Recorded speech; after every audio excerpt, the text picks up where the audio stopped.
देखिए अनुपम खेर साहब, चापलूसी एक वक्त तक अच्छी लगती है। एक डबल रोटी में भी ज़्यादा मक्खन लगा देते हैं ना तो अच्छा नहीं लगता। उसमें मक्खन जितना लगाना चाहे ना उतना ही लगाना चाहिए। आप क्या मक्खन बहुत ज़्यादा लगाते हो। आप झूठ बोल रहे हैं देश में, देश की मीडिया में बैठ के आप लगातार झूठ बोलते चले जा रहे हैं। अंधभक्त के पीछे भी अंधभक्त होते हैं। आजकल वही हो रहा है देश में। आप किसी के अंधभक्त हैं, आपके भी कोई अंधभक्त हैं, तो अंधभक्तों की जो ट्रेन चालू हो जाएगी ना, देश का जो इंजन है ना वो गिर जाएगा। तो आपकी जो ये दोगला रोल चल रहा है ना, डबल रोल, ये मैंने पकड़ लिया है। एक बात बताओ बबीता जी, एक मुल्ले ने आपको फेमस किया, मुल्ला मुल्ला बोलते हो आप लोग, एक मुल्ले ने आपको फेमस किया, उसका नाम है आमिर खान। अगर दंगल नहीं आती ना तो आपको कोई नहीं जानता। स्टेडियम में जब बॉलिंग करने जाएंगे शमी भाई, पहला ओवर 140 माइल पर आवर पे, किलोमीटर पर आवर पे, जब पहली गेंद डालेंगे और गिल्ला उड़ेगा बीच का, तो क्या बोलेंगे? जमाती ने विकेट ली। वाह भाई वाह बबीता जी वाह। जितने कुकर्म रेसलिंग फेडरेशन में होते हैं ना हरियाणा में, वो कहीं नहीं होते। भ्रष्टाचार में लड़कियों का नाजायज फायदा उठाया जाता है। मुझे सब पता है। आपने रेसलिंग फेडरेशन के बारे में कभी कुछ नहीं बोला, कमाल की बात है। और ये इमोशनल अत्याचार ना करो यार। आपका वीडियो मैंने सुना, मैं इंडिया खेली हुई हूँ। देखो हरियाणा में बहुत लड़कियां इंडिया खेलने लायक थी मगर उनको चांस नहीं मिलता फेडरेशन की वजह से। लाइव टीवी, सच सबसे आगे। नमस्कार, अस्सलाम वालेकुम सब लोगों को। मेरे इस लाइव में मैंने टैग कर रखा है अनुपम खेर साहब को। आज मैंने उनका इंटरव्यू सुना न्यूज़ 18 पे। आप लोगों ने नहीं सुना होगा, अमीश साहब के साथ ये आपस में बैठ के जुगलबंदी कर रहे हैं। मेरे कुछ सवाल है अनुपम साहब से। आपके टिकटॉक के वीडियो कई बार हमारे पास भी आ जाते हैं। अच्छा है, आप लोगों को हंसाते हैं। वैसे भी कॉमेडी में आप अच्छे ही रहते थे। विलेन में तो एक ही रोल किया था आपने, डॉक्टर डैंग का, कर्मा पिक्चर में, आपको याद होगा। मैंने देखी थी, मैं 8वीं या 9वीं कक्षा में हूँगा जब। अनुपम खेर साहब, मैं अमेरिका में रहता हूँ पिछले 20 साल से। आपने कुछ उसमें चीज़ें कही थी अपने आपके जो इंटरव्यू में, उसी के बिहाफ में मैं कुछ आपसे सवाल करना चाहता हूँ। सबसे पहले तो मुझे ये बात बताइए तो कश्मीरों पंडितों का क्या हुआ जिनकी आप आवाज़ उठा रहे थे इतनी? पहले तो ये बता दीजिए। आज तक उनका तो कुछ हुआ नहीं। वो एक फेज़ आया, एक उबाल आया और फट करके नीचे चले गया। ठीक है। दूसरा आप मुझे बताइए कि आपका यहाँ पे एक सीरियल आता है एम्स्टरडैम करके, जिसकी कोई टीआरपी भी नहीं है, कोई देखता भी नहीं है उसको। ठीक है। और आप ये बोले अपने इंटरव्यू में कि आपने अमेरिका में कई लोगों से बात करी, अपने दोस्त से। उसने कहा कि जो कोरोना वायरस जिस तरह से इंडिया हैंडल कर रहा है बहुत ही काबिल तारीफ है। आप लोग नेशनल मीडिया में बैठ के झूठ बोल रहे हैं लोगों के साथ। आपको ये बोलना नहीं आया कि वहाँ पे इंडिया में टेस्ट नहीं हो रहे, अमेरिका में ज़्यादा टेस्ट हो रहे हैं। आपने कोरोना वायरस को एक जोड़ने का जिसने काम किया था, जिसने कोरोना जिहाद का वर्ड का आविष्कार किया है, वो आपका इंटरव्यू ले रहा था। आपने उससे ये नहीं बोला कि तूने कोरोना जिहाद कैसे बोला। अमेरिका में 30,000 लोग मर चुके हैं। यहाँ पे भी किसी ईसाई जमात ने मारा है क्या? किसी ईसाई जमात ने मारा है यहाँ पे? कौन है, किसने मारा है? आप लोगों ने उसको कोरोना जिहाद का नाम दे दिया। ठीक है। देखिए अनुपम खेर साहब, चापलूसी एक वक्त तक अच्छी लगती है। एक डबल रोटी में भी ज़्यादा मक्खन लगा देते हैं ना तो अच्छा नहीं लगता। उसमें मक्खन जितना लगाना चाहे ना उतना ही लगाना चाहिए। आप क्या मक्खन बहुत ज़्यादा लगाते हो आप। अब आपके पीछे, इसके पीछे क्या मंशा है मुझे नहीं पता। आपको आगे जाके राज्यसभा की टिकट चाहिए, क्या नहीं चाहिए। आपकी बेगम साहब है चंडीगढ़ की मेंबर ऑफ पार्लियामेंट, सबको पता है। और मुझे जितना अंदाज़ा है ना खेर साहब, आप तो अभी अभी आए हो इस खेल में, मुझे जितना अंदाज़ा है ना आपको नहीं है। जैसे आपकी लाइन में आप बेहद अच्छे एक्टर हैं, नो डाउट अबाउट इट, कोई इसमें दो राय नहीं है। मैंने आपकी एक पिक्चर देखी थी डैडी करके, बहुत ज़बरदस्त। और आपकी पहली पिक्चर आई थी सारांश, वो तो अनबीटेबल मूवी थी। आज भी मैं देखता हूँ कई बारी। मगर जो अभी जो आप वो कर रहे हैं ना, हरकतें कर रहे हैं, ये देश हित में नहीं है। आप झूठ बोल रहे हैं देश में, देश की मीडिया में बैठ के आप लगातार झूठ बोलते चले जा रहे हैं। ठीक है ना सर? तो ये हरकतें आप ना करें, ये अच्छा रहेगा खेर साहब। क्योंकि क्या होता है, अंधभक्त के पीछे भी अंधभक्त होते हैं, समझ रहे हैं ना? अंधभक्त के पीछे भी अंधभक्त होते हैं। आजकल वही हो रहा है देश में अपने। आप किसी के अंधभक्त हैं, आपके भी कोई अंधभक्त हैं, तो अंधभक्तों की जो ट्रेन चालू हो जाएगी ना तो देश का जो इंजन है ना वो गिर जाएगा। तो ये ना करें आप। और मुझे उस बात का जो मेरा सवाल किया है मैंने आपको, मुझे ये ज़रूर बताइए कश्मीरी पंडितों का क्या हुआ, ये बताइए। कितने कश्मीरी पंडित वहाँ जा रहे हैं, कितनों को ज़मीन मिल गई है, क्या हुआ उन कश्मीरी पंडितों। मैं भूलता नहीं हूँ, मुझे पता है आपको एक पार्टी से नफरत है, उस पार्टी से नफरत है जिस पार्टी ने स्कूल बना के दिए, जिस अपने कॉलेज में पढ़े वो भी उस पार्टी ने बना के, जिस अस्पताल में आप पैदा हुए थे वो भी उसी पार्टी के ज़माने में बना था। 28 मिलियन बच्चों से लेके आप समझ लीजिए 32 मिलियन बच्चे इंडिया में स्कूल नहीं जाते हैं। आपने कभी आवाज़ उठाई? उनके माँ बाप को मिला के आज की तारीख में कितने मिलियन हो गए? 64 मिलियन बेरोजगार लोगों के बच्चे स्कूल नहीं जाते हैं। आज की तारीख में जो कोरोना वायरस के बाद में जो इंडिया में होने वाला है, आपको उसका अंदाज़ा भी है? भुखमरी, क्राइम, रेप, अंदाज़ा है?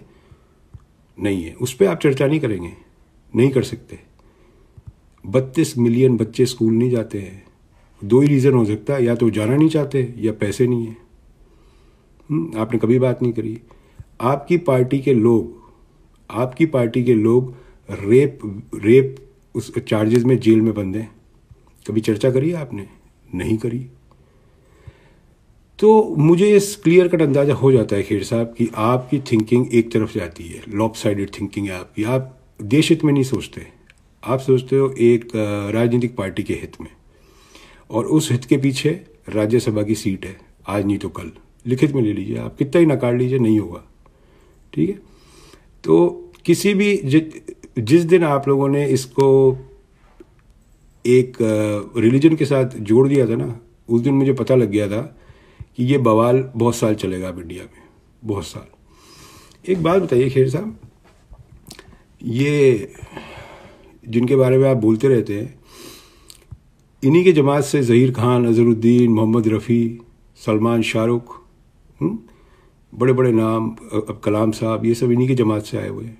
और मैं आपको एक और बता दूं, जिस जमात के ऊपर आप लोग इतना चिल्ला रहे हैं ना, देश के अंदर 80% मुसलमान उस जमात के खिलाफ है। 80%।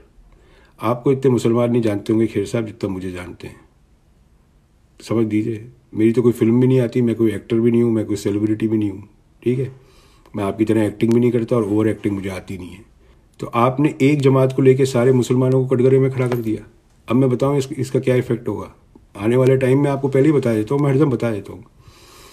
जब स्कूल खुलेंगे ना, छोटे बच्चे, क्योंकि आपने उनके जहन में डाल दिया है, एक छोटे बच्चे को बोलेगा तो जमाती है। आप सोच रहे हैं किस तरह का माहौल क्रिएट कर रहे हैं आप? आपकी खुद की इंडस्ट्री में ये हाल होगा, आपकी खुद की इंडस्ट्री में हाल होगा। तो ये छोटे मोटे सवाल है। कभी आप तो बड़े लोग हैं, कभी समय मिले तो बता देना मुझसे संपर्क कर सकते हैं आप। ठीक है। और दूसरा, अमीश भाई, आप तो यार अमेरिका के प्रेसिडेंट से भी बहुत बड़े आदमी है भाई। 5 मिनट का टाइम मांगा है आपसे मैंने यार, और क्या मांग लिया? देखो, मैं किसी के पीछे पड़ जाता हूँ ना अमीश भाई, तो मैं छोड़ता नहीं जब तक काम खत्म नहीं होता। 5 मिनट का आप टाइम दे दो मुझे, मैं आप ही के स्टूडियो में बैठ के, आप ही की स्क्रीन पे आपकी धज्जियाँ उड़ा दूंगा 5 मिनट में। और एक काम करो, अगर आपको 5 मिनट नहीं देने हैं तो मुझे आपका एयर टाइम चार्जेस बता दो। 1 मिनट का आप क्या चार्ज करोगे? मैं आपको पैसे देने के लिए तैयार हूँ 5 मिनट के। आपके चैनल को 5 मिनट के पैसे देने के लिए मैं तैयार हूँ। मैं 5 मिनट आपके चैनल पे आऊँगा, आप और मैं सिर्फ। ठीक है। और मैं साबित कर दूंगा कि आप एक फेक नेशनलिस्ट हैं। खैर साहब, आपका तो पता नहीं, आपसे पहले NRIs यहाँ बहुत बैठे हुए हैं जिन्होंने देश का तिरंगा ऊपर कर रखा है खींच के। हम लोग धंधे में, लॉयर्स में, डॉक्टरों में, राजनीति में बहुत, यहाँ पे बहुत ज़्यादा ताकतवर है। ठीक है साहब, ये आप भी जानते हैं और हम भी जानते हैं। तो वहाँ तो आप कुछ और बोलते हो इंडिया में बैठ के, और यहाँ कुछ और बोलते हो बैठ के।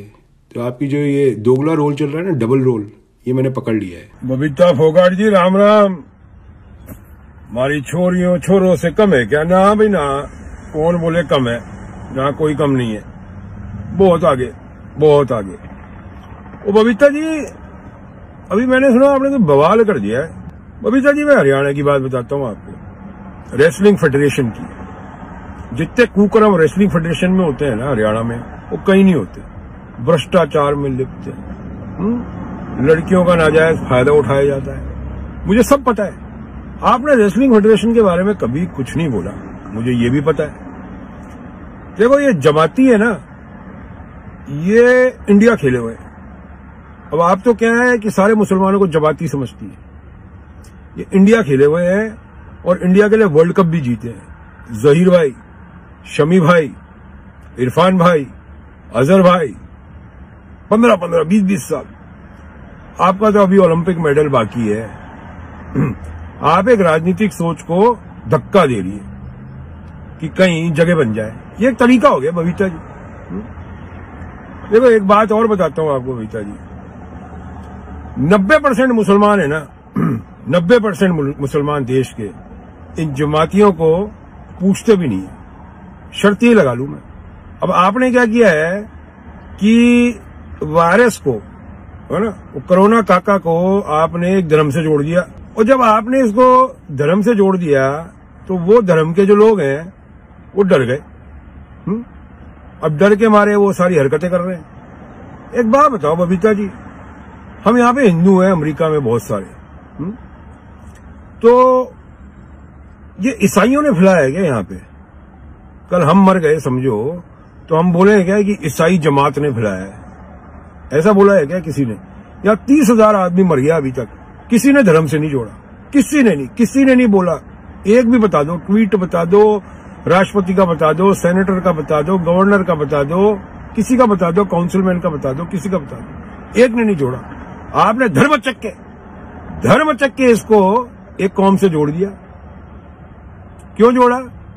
क्योंकि वो राजनीतिक सोच जो है ना, जो आपको सोचने के लिए मजबूर नहीं कर रही कि आप लिखने से पहले एक बार सोचें, ठीक है? तो अब जो आदमी नहीं जानता वो भी जहीर भाई को, शमी भाई को, इन सबको जमाती बोलेगा। मतलब स्टेडियम में जब बॉलिंग करने जाएंगे शमी भाई, पहला ओवर 140 माइल पर आवर पे, किलोमीटर पर आवर पे, जब पहली गेंद डालेंगे और गिल्ला उड़ेगा बीच का, तो क्या बोलेंगे? जमाती ने विकेट ली। वाह भाई वाह बबीता जी, वाह, कमाल की बात है। और ये इमोशनल अत्याचार ना करो यार। आपका वीडियो मैंने सुना, मैं इंडिया खेली हुई हूं। देखो हरियाणा में बहुत लड़कियां इंडिया खेलने लायक थी, मगर उनको चांस नहीं मिलता फेडरेशन की वजह से, रेसलिंग फेडरेशन की वजह से। मैं जानता हूं, तो मेरे से मत भिड़ना। मैं एक छोटी कहानी बताता हूं बबीता जी आपको। 2015 में मैं इंडिया में था, तो NDTV देख रहा था, जिसको आप पसंद नहीं करती। उसमें रेसलिंग फेडरेशन का एक प्रेसिडेंट बैठा हुआ था और एक और जना बैठा था ट्रेजरर। उधर इतने भी पैसे नहीं थे उन लोगों के पास कि जो बच्चे हैं जो कर रही हैं रेसलिंग, जो स्टेट लेवल पे खेल रही है, नेशनल लेवल पे खेल रही हैं, वो घर का काम कर रही हैं, लोगों के बढ़ते मांडे धो रही हैं। जब मैंने वो देखा तो मैंने, निधि कुलपति थी उस एंकर उस टाइम, मैंने उनको स्टूडियो में कांटेक्ट किया, ये आर्काइव में होगा, पता कर लेना NDTV में, और मैंने हाथों हाथ उस बच्चे को पैसे पहुंचाए और उन्होंने मेरी पूरी फोटो फ्लैश करी थी NDTV पे उस टाइम, ठीक है? तो आपके फेडरेशन में क्या हो रहा है आप पहले ये देखो। मेरा मुंह मत खुलवाना, मैं सब जानता हूं, मैं सब जानता हूं क्या हो रहा है। दूसरा बताओ आप मुझे, एक मुल्ले ने आपको फेमस किया, मुल्ला बोलते हो आप लोग, है ना? एक मुल्ले ने आपको फेमस किया, उसका नाम है आमिर खान। अगर दंगल नहीं आती ना तो आपको कोई नहीं जानता, कोई नहीं, ठीक है ना? तो किसी भी धर्म से इस बीमारी को ना जोड़े। अगर आप इस बीमारी को किसी धर्म से जोड़ेंगे तो वो देश के लिए हानिकारक होगा, क्योंकि ये बीमारी जाने के बाद भी कई बीमार निकलेंगे। फिर आप ढूंढते रहना कौन सी जमात से आया। जमात तो जनरल वर्ड है ना, जैन जमात भी होता है, ब्राह्मण जमात भी होती है, आप लोग दलित भी करते हो, वो भी एक जमात होती है। जमात तो एक जनरलाइज वर्ड है, ठीक है?